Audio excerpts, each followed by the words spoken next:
Good afternoon, everyone. This is Jenny Bregel from TechServe Alliance.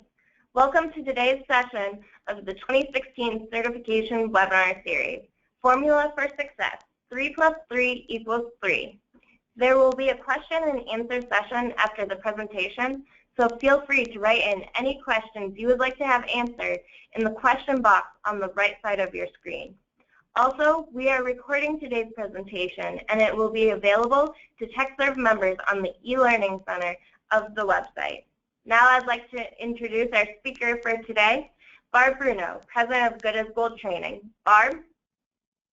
Hi, Jennifer. Thank you so much. And it's always a pleasure for me to address the TSA members. And today's topic, I think, is extremely important because this formula definitely works in a candidate-driven marketplace, which is what we're currently in. You know, there's such a demand for talent, and yet there's, it's hard to find people.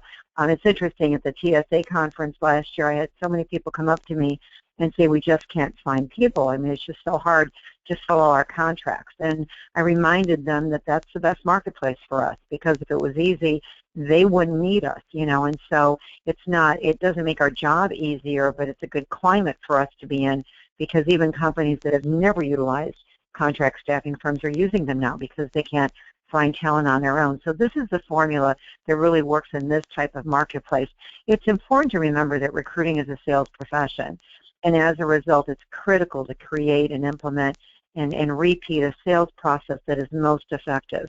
And when you look at how your office operates, there have to be systems and processes in place and formulas that you follow, because once you have a system that works, that you know exactly what you have to do to land clients, you know exactly what you have to do to surface talent, then that becomes your repeatable sales process. And what that does is it allows everyone in your office to operate from the same playbook.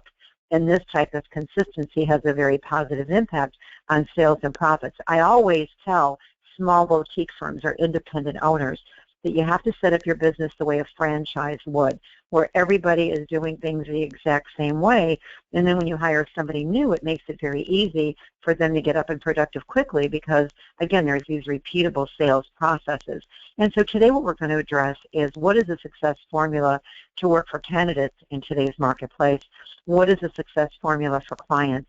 And how technology has created this success formula. And so let's get into the actual success formula for candidates. We're working in a candidate-driven market, again, which is great for recruiting. And I had mentioned earlier, if it was easy to find candidates, your services would not be needed. However, candidates realize that they are in demand, which is the reason for the following realities. Number one, candidates want to be sent on more than one opportunity.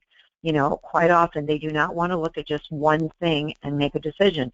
They want to have a choice. Number two, they will generate interviews through their own efforts. If you only send them on one job, you only send them on one contract, it's easy for them to reach out to their professional and personal networks. The internet, job boards, social media, it's all made it very easy for these candidates to get interviews on their own. They're at meetups, they're on blogs, they're doing all kinds of things. This community is very well networked. And again, they will reach out to their professional and personal network the minute they're ready to do something else. They will also shop your offer. Quite often you might have somebody accept a contract and then they don't start. Or they start your contract and a month later they're gone because they kept interviewing. They didn't stop what they got going. And they do only care about the what's in it for me. Now that hasn't changed, whether it's a candidate-driven market or a client-driven market. Most human beings out there, when they're interacting with anybody, what they're thinking of is, what's in it for me? What's in it for me to continue this conversation? What's in it for me if I send you my resume or CV? What's in it for me if I go to one of your clients as opposed to your competitors? And so every time you are addressing a candidate, you have to always realize that in every conversation. You can't do the what we do calls. We do this, we do that, we do this. They don't care. What they want you to address is what's in it for them. So, every conversation, every statement you make, has to always, basically be focused on the what's in it for me of the candidates. And most candidates will not interview for one opportunity except the job or contract. And this is the result of surveys we've done over the last couple of years. And I just spoke at a technology conference about 3 months ago, and the audience was filled with .NET developers and project managers and analysts and all types of IT candidates. And it was interesting because I was the only one from our profession there. And I was quite frankly asking them, I hear that, you don't want to be called and you don't want to talk to us and you don't want to, what do we have to do? And they go, no, we see the value in working with recruiters. But, they were giving me some great hints, like, when you call me on during the day and I'm working and my boss is standing right next to me or my coworkers are right next to me, I can't talk. Call me at 6 o'clock and you've got me. And you have to understand something, that we deal with this every single day. And so we just think, why aren't they taking a job? If they describe the contract they want to do next and I sent them there first, why wouldn't they just take it? Well, this is a major decision and people like to have a choice. If you only send them on one interview, they will generate additional interviews, even if they were not actively interviewing when you initially contacted them. They could not be in a job search at all. But the truth of the matter is, almost every human being out there is in some type of phase of a job search. They're keeping their options open. When you read articles in some of the major business publications, it point blank shows that people are updating their resume and updating their LinkedIn profile and putting their feelers out, within 2 to 3 weeks after they've started a new job or a new contract. And so most people are keeping their eyes and ears open, and the loyalty is just not there anymore. Again, it's all about me. If I can go someplace else and make more money, I will. So the minute, how you can really take advantage of this or put yourself in the best position to place somebody in a job is the minute you schedule an interview for one of your candidates, you have to market them to preferred employers that they've identified. Ask every one of them, what are the 5 companies that you most respect and why? Because, and think about that. If somebody would really like to work someplace else, maybe they'll consider your client. But a simple marketing presentation, this is the easiest marketing presentation that we make, because you start out with, I'd normally be calling my best client. Let me explain why I'm calling you. My best clients will keep them informed when I'm representing a person who, and then you give something great about this candidate.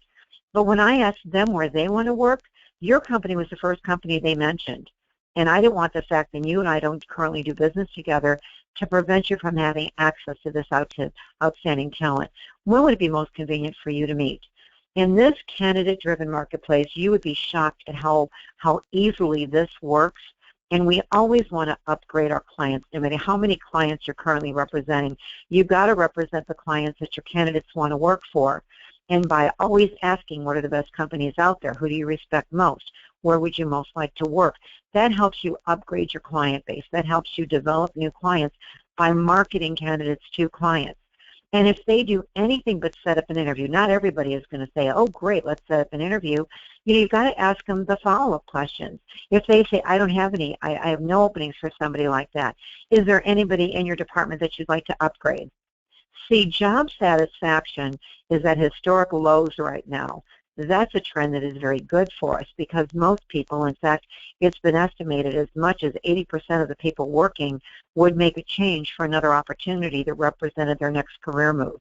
So 8 out of 10 people are out there waiting for you to call them. They're just waiting for you to call them. And so when you're talking to a hiring authority and you say, is there anybody you'd want to upgrade? When people don't love what they're doing, they're not necessarily doing the best job. They might just be doing what they have to do to keep their job. Or ask if there's any traits missing in their department. Or what is the type of talent that's the hardest for them to fill? Do they have competitors that they respect? You can position yourself as someone who's very proactive. I'm very proactive. And my clients have certain competitors that they respect. And if I get somebody out of those competitors, they want me to pick up the phone. Is there anybody that you respect that way? And if I'm representing somebody out of the company, would you want me to pick up the phone? Or is there anybody else, who could use this caliber of talent? Maybe they're not hiring right now, but do they know other people that are hiring? The answer is, of course they do. But are they going to share it with you? It depends on how you position yourself. You're a stranger that they don't know or trust. If you can position yourself as somebody who really represents, this is just a sampling of the type of talent I represent. I specialize in IT or engineering. I've placed however many people you've placed over the last 6 months. I'm currently representing many of your competitors.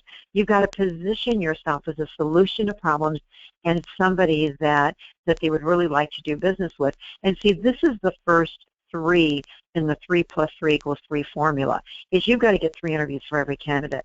You can't just send them on one job. And what we're doing, because we've got a high volume of jobs now, it's hard to find candidates. The minute we book a candidate on an interview, we're working the next job. And we're trying to cover the next job. But you want to have multiple interviews for your candidates. So guess what? If they've got 3 things that they're considering and all 3 are yours, one of your deals is going to close. But you don't want to only send people to 1 interview and then they get 4, 5, 6 other things going on their own, and now you've got a 10%, a 15% chance of having this candidate actually accept an offer through you. Now let's move over to the client side, because part of the success formula is sales, client development. What clients expect from us is results. I mean, we want to make them our friends, we want to form lifelong relationships, but we're judged on results. And competition for the type of talent that all of you place on this phone. TechServe Alliance represents, 2 or 3 niche areas that are the most competitive, but are the fastest growing. So you're in the perfect niche. You're in a niche that will continue to grow, but the competition is also going to continue to increase and get tougher and tougher. And it's for that reason that you need to backfill candidates who are eliminated through the interviewing process. And let's just go through a simple scenario. You present 3 qualified people for the first interview, but then you're down to 1 by the time you get to the second interview. You've got to inform your clients up front that you're going to continue to work on their behalf until somebody says yes, until somebody's accepted an offer. So what you want to let your clients know is, my goal is to have 2 or 3 people in the final interviewing process. And so the minute somebody is eliminated, you want to backfill.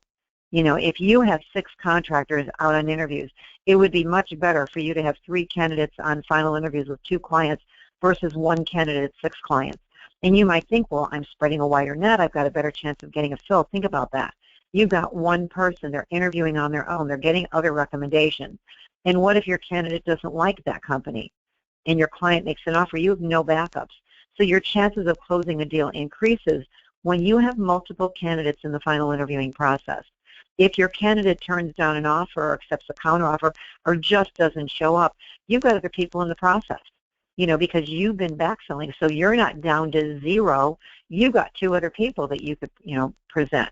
And you've kept recruiting on it, and so you still have people that are entering your pipeline on a daily basis, because your job as a recruiter is to constantly recruit on openings, fill your pipelines in advance. And as somebody in client development, try to write the same kinds of orders. If I've got 3 or 4 project manager positions, it's much easier for me to cover them all if they're in the same geographic area than work on a project manager and then a .NET developer and then an analyst and be all over the place. You want to really cover the orders that you're writing, because that second 3 in the 3 plus 3 formula is you want 3 candidates on final interviews. So you want to have 3 interviews for every candidate you interview that you're sending out, not every candidate you interview, but the ones that you're going to represent, the caliber that you represent. You get 3 interviews for them, and then you have 3 people in final interviews on the client. And let's talk about for a minute why technology has created this success formula. Technology has made it much easier for candidates to find about other opportunities through websites and job boards and blogs and meetups and social media. I mean, it's endless. It's endless. And new resources pop up every single day. It's so easy for them to reach out to their personal and professional network when they're in a job search. And even if they were not looking, if they were relatively happy in what they were doing, the minute you start telling them about the demand and how good they are and how glad you are you're representing them in that, they realize that they can go out there and network on their own. If you don't schedule multiple interviews for your candidates, it's very simple. They will schedule interviews on your own.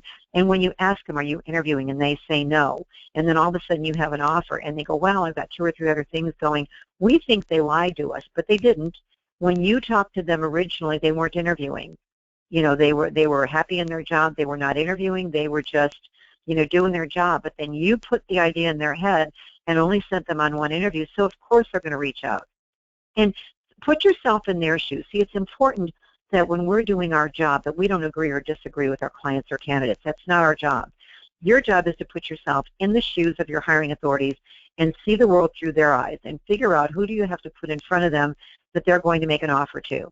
And on the candidates, not our job to agree or disagree. What do you have to do, to basically put opportunities in front of them that they're going to accept? And it's no different than buying a home or buying a car or making any other major decision. Changing jobs, accepting a job, has one of the biggest impacts on a person's life because it's the money they earn. And next to good health, money has the greatest impact on people. And the type of environment they're in, you spend most of your waking hours in a job. You've got to know, what type of job they're going to accept, what's going to excite them. And the other thing, too, is, and again, that third 3 in the 3+3 formula is if you do this, if you get 3 opportunities for every candidate and you get 3 people on final interviews, you're going to have 3 fills or placements because you're covering the business. You're covering the business. If you schedule again, this again, if you just follow this, and I know this is not an easy thing to do. I have a lot of people say, I can't get 3 people on final interviews. There's not 3 people out there. Sure there are. But you stop working it because you're working on other orders. So it really would help all of you if you really understand what is your best business.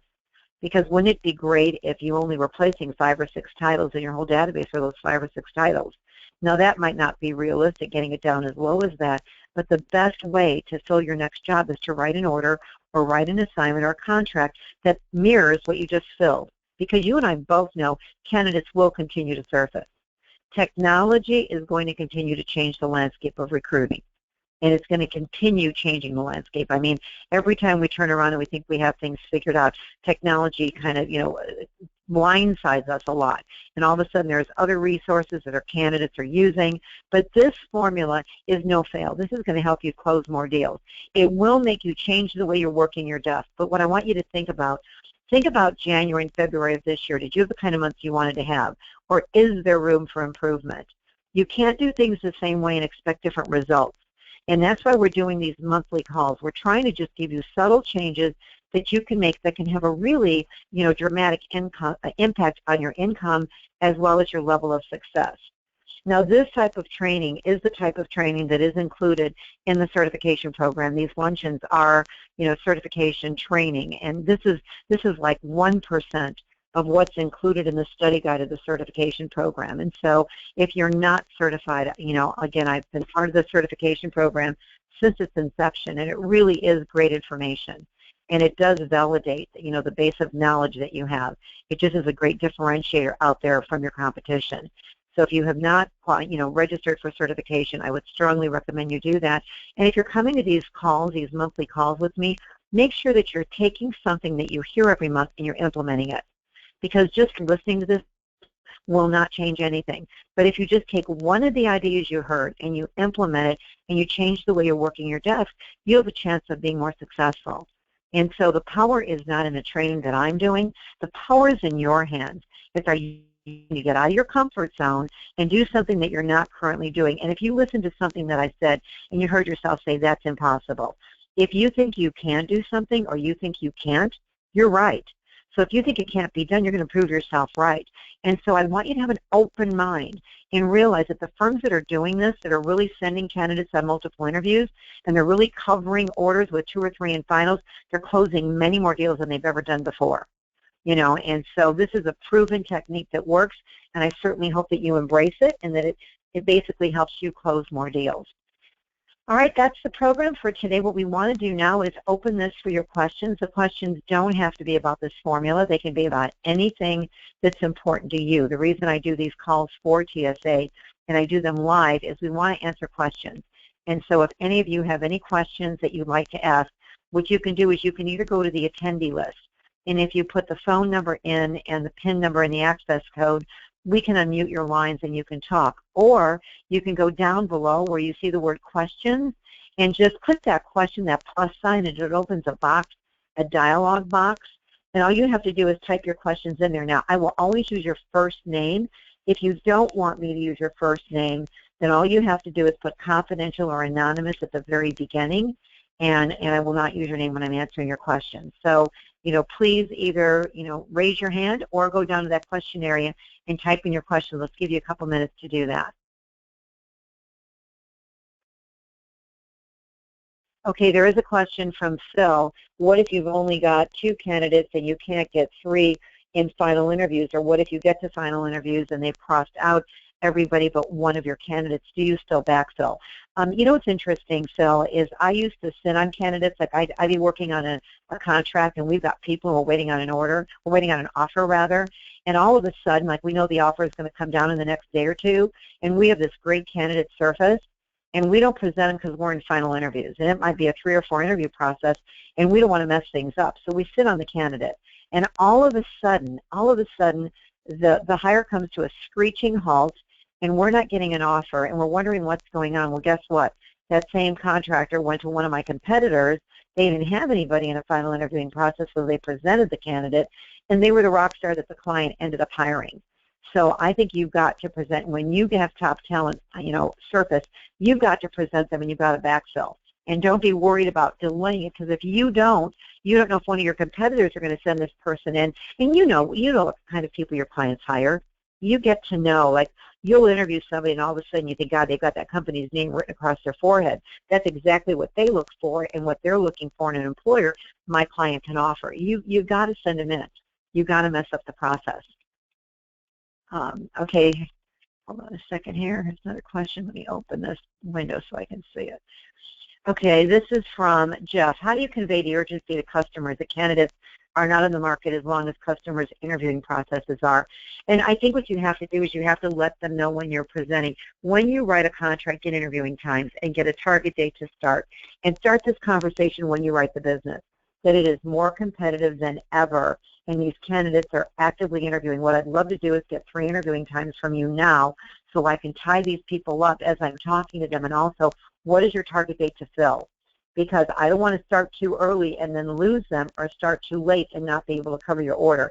So what is your target date to fill? And then because of how competitive it is out there, is there any chance of combining any of the interviews? And what I do have to say to you, Jeff, and the one thing I will say, and I always say this when I'm asked this question, is the last time you sent in a rock star, a really outstanding, say we're talking about a .NET developer, and you had this outstanding .NET developer, what happened when you sent them out? The interviewing process sped up. Whenever you send out outstanding talent, and you know the minute you're interviewing them that you've got a rock star on your hands. When you send that kind of person out, people aren't going to drag their feet, because now they know they've got this rock star, this superstar, and they're going to do everything they can to get that person on board. And so what I say often is, if processes are being delayed, it's because they're still interviewing, Jeff. They haven't told you your candidates are out, but they haven't fallen in love, or maybe somebody just didn't click with them. Sometimes our candidates have the exact credentials that people have asked for. They didn't click. The person's worried, are they going to fit in with the current team, or they just don't like them. I had a client admit to me yesterday, we had somebody going into the absolute final interview, and this was a 5 interviewing process. And the interview was cut short, figure it out, because the candidate was outstanding, great references, exactly what they asked for. And I know this person in the final interview, so I popped a phone call because it's my client. And my recruiter was devastated. And what she said to me was, I just got the feeling they did a courtesy interview, Barb. I can't figure it out. Because, up until this point, they told us. It was just a matter of meeting the CEO, and it was kind of a done deal, and he was just going to kind of rubber stamp it. And so I got the CEO on the phone yesterday, and I said, help me here. We almost got the feeling you conducted a courtesy interview. And he goes, I'm not even going to admit to you why I didn't hire her. And I said, well, can you give me anything that's going to help us fine-tune our search? We've got a couple other people in the process, but this was the one that everybody fell in love with. And so if you could just give me anything to fine-tune my search. And he goes, she looked like my ex-wife. I can't hire her. And he goes, I know that's petty. I know it's stupid. I can't hire her. I can't have her run. She even had the same voice. I gave a courtesy interview. I'm not hiring her. Sometimes ridiculous things like that happen, and we're beating up on ourselves and wondering what we're doing wrong. That's why you got to get a couple, 3 people in final interviews. You never know when they're not going to click, and you never know when they're going to click. Sometimes you send in a backup that doesn't even have all the skill sets, and the personalities click, and they're going to teach them what they don't know. They fall in love. They feel that they're going to fit in with the company culture and fit in with the current team. So I think, a lot of it is you speed up those processes when you send in a rock star. but you have to start framing this. And I hope you're providing your clients with written expectations. This is what you can expect from me. This is what I need from you to find the talent that you're going to want to hire and that are going to start working for you. And you don't say this is what I expect from you. This is what I need from you to present the talent that you're going to hire. And you're also addressing the item of, that interviewing processes have to keep going. But I've just learned that when you send in the right people, they get hired fast. Let's see. Barb, how long does it take? This is from Sally. How long does it take to be certified? Okay, if you sign up for certification, it's up to you. There's a study guide. It's industry practices legal, and then there's a separate exam for recruiters, and there's a separate exam for account executives, depending on what your area of responsibility is. You could study that study guide. You could get through that study guide in 30 to 60 days. So if you signed up today, within the next 60 to 90 days, you could be certified. But, and if you have any questions on certification, just contact TSA and they will give you all the answers you need and show you how to register. Let's see, here's Kelly. I have a question based on the test. How long do we have to take the test? You need to take the test within 12 months after you sign up, which is, and I really think it should be shorter than that, but, you need to take it within a year after you register. But the best thing you could do is make a 90-day commitment. It doesn't even have to take you 90 days, but make a 90-day commitment to sign up and take it. But you have 1 year to take the exam. Let's see. I'm getting a bunch of thank yous on the information. I greatly appreciate that. But you know what? You don't have to thank me. I mean, I love doing these calls for TSA. How you can thank me is thank your owner. Go out there and do something different and make your owner more money. Your owner is in business for one reason and one reason only, to generate profits. They have to generate profits to be in business. And so the better you get at this job, the more you fine-tune your skills. Try new things. Get out of your comfort zone. Don't only do things. You're an automatic pilot. You probably got to work at the same time. You work your desk the same way. What I'm hoping these monthly calls do is shake it up, where all of a sudden you're trying new things and doing things a little differently.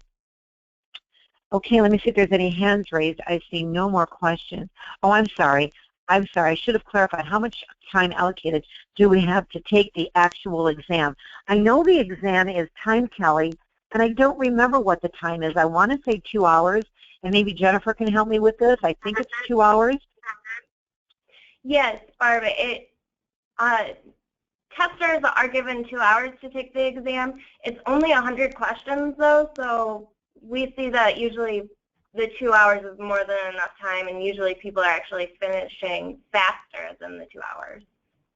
Right. When I've seen the average time that it's taking people, it's taking them roughly an hour to answer the 100 questions, but you got 2 hours, Kelly, so you don't have to worry about, is this going to, am I going to run out of time? And if you read the study exam once and then you go back and take notes in that, and really, read it thoroughly a second time, you'll pass. So we've got a question from Mark. Are you noticing in this market a lot more direct hire orders and less contract roles? If so, why do you think this trend is happening? I'm not saying that at all. I have an echo, Jennifer. I think you need to mute your line. Okay, because all of a sudden there was an echo. Thank you. What we're seeing, Mark, is that there's an increase in contract roles as well as direct roles. I mean, they're both increasing right now. Companies, really, the new business model out there is that people have their core employees, their full-time hires, their direct hires, and then they're surrounded by contractors, where contractors used to be used for projects, and certain things, peak seasons and that, and now it's part of their strategic hiring process that they're going to hire contractors as well as direct hires. But I see both increasing, and the outlook for the contract business is extreme, and in less than 3 years, you're going to have 50% of the workforce working contractor temp, and that's never happened before. And those are all the statistics that you're hearing from Career Builder and Monster and all the people that study these things over the years, where you're saying half the workforce in just a couple of years is going to be working contract and temporary, as opposed to, much lower numbers in years prior. And so maybe your clients are doing that, Mark, maybe the clients that you're calling on are doing more direct hire right now than contract, but the marketplace is not that way at all. There's endless opportunities to place contractors as well as direct. I mean, both of them are very lucrative right now, and and often when contract is up, direct is down. When direct is down, contract is up. And what I'm seeing now, because I've got many, many training clients that do both. I've got some that are only direct, some that only do contract, and it's just very positive across the board. And not only in the United States, but in Canada, in other countries, that I train in, direct and contract is doing very well right now. So it's a matter of maybe the client base that you have, Mark, has more direct roles right now. And so if you're specializing in contract and that's your mainstay, then what you've got to go out there is you've got to go out there and market your services to new clients. Because I'm telling you, the contract business right now is extremely strong. It's a matter of getting out there. So if your particular client base right now is not hiring contractors and that's what you do, then you've got to expand that client base. And that's something that all of you have to realize. You've constantly got to upgrade your client base. You've always got to go out there and develop new clients. Even if you're writing more contracts than you can fill, you've got to represent the companies that your contractors want to work for, or that your direct hires want to work for. So you've always got to ask people, where do you want to work and why? Where would you never work and why? Because they're going to help you identify those best companies. And when you're interviewing them and you ask them, where have you contracted in the past? Those are all job leads. Those are all possible clients. And which company did you like best? You can make a very informed marketing call just by the information you get in interviews, all that inside information about their past employers. So the bottom line, the short answer to your question is no. I'm not saying direct hire more than I am contract. I'm saying both. I'm saying that both are very lucrative right now. I gave a very long answer to a very short question, didn't I? But I wanted to, kind of give you some background for the reason I gave you the answer I did. Okay, let's see. I am not seeing any more questions. Jennifer, so I guess I'm going to turn this back over to you because I see no more questions. Great. Thank you, Barb. So I just have a couple of announcements for everyone before we end this call. Our next session will be April 1st, 2016 at 12:30 p.m. Eastern Time, and it will be the incredible power of testimonials. We will be covering, we will address the most effective client testimonials, most effective candidate testimonials, and the importance of a touch program. Barb, do you have any comments on your next session? No, but I can tell you that that session can really have an impact. We're going to show you when to use them, how to use them. And so if you're not using testimonials right now, or even if you are using testimonials, we're going to give you some ideas that you probably haven't thought of that can really, result. If you've been in this job longer than 18 months, if you've been in this career longer than 18 months, whether you're an account executive or a recruiter, 50% of your new business should be coming from referrals. And testimonials can help that. So we're going to show you exactly how that can happen. So I'd love for you to spend April Fool's Day with me. I won't pull any jokes on you. I'll just give you some great information that can help you all be more successful. Great. And then our other announcement is we are currently putting together the next issue of Beyond Certification. So everyone who is already certified, I'd encourage you to send us an article to be published in the next issue. This is a great opportunity for you to differentiate yourself by getting published in your National Association's newsletter. You can send those to certification@techservealliance.org. Now, I would like to say, Barb, thank you for another amazing webinar. Thank you very much, Barb. Oh, you're very welcome. You're very welcome. I love doing these, and I hope that all of you put some of these ideas into practice. So that's the big thing. What is the, decide when you hang up, what is the one thing I'm going to implement, because that will make all the difference. So thanks so much for the opportunity, and I look forward to our next call. And everyone, we will be sending out an email with today's slides and a link to today's presentation, along with a link to the certifications webpage with more information about our certification program. Thank you, everyone, for attending. Have a wonderful day.